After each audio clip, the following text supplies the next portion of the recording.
Curt, with the 6th opener, I'm going to take you back through what we believe open communities means at North Carolina Virtual in terms of collaboration.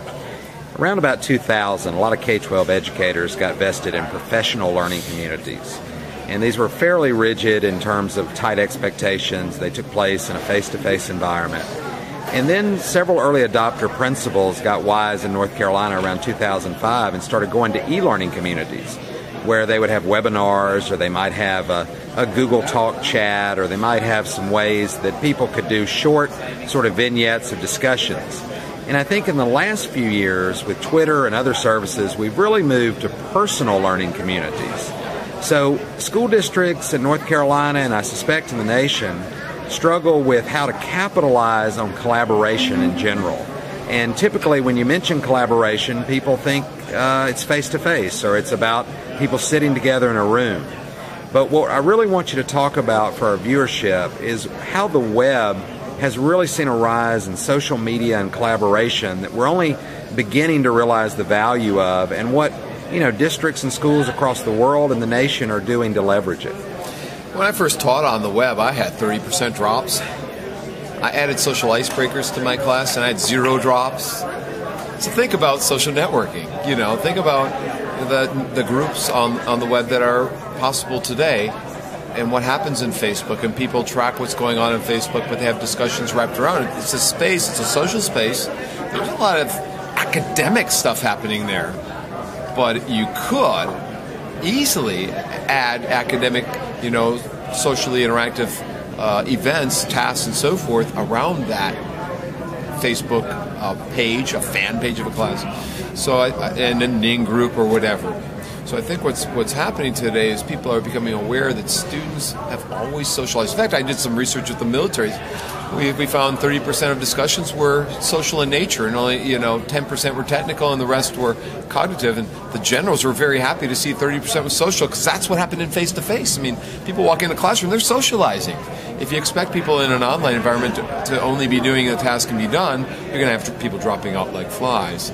So you have to have this socially shared knowledge, the sense that you're important, you're giving something to that community as well as getting something. If you're just getting something from it, it's a portal. You go there and you grab, and you got, what was the last opener? That was the numbers 4 and 5. You go there, you grab something you need, but when you get to 6, what's important about 6 is you're giving something. The web's not just a browsing tool. You're creating a video. You're creating a podcast. You're adding a Ustream, TV show, if you will. Or kids are creating their own TV shows. Kids are creating a podcast or adding to a wiki book. My students write wiki books with students around the world. And since the late 1990s, we've had online case learning. My students working with students from Finland and Korea and Peru and the UK, solving each other's problems that they posted on the web. I developed the Intraplanetary Teacher Learning Exchange, or TITLE. I had pre-service teachers doing that. And then I had in-service teachers doing something similar in the state of Indiana in rural schools. So getting them intraplanetary, we're only on one planet, so it's in the TITLE project, Intraplanetary Teacher Learning Exchange. We can do the same with kids. So easy to do, and what's exciting about opener number 6 is that we've got it there. We're there. We're no longer just looking at numbers 1, 2, 3, 4, 5. 6 gets us in. It gets us kids motivated, excited. They have autonomy, they have choice, and they're empowered. Now, the questions we have, you're asking what questions we have, is quality. If kids create a wiki book, are you going to reuse that wiki book?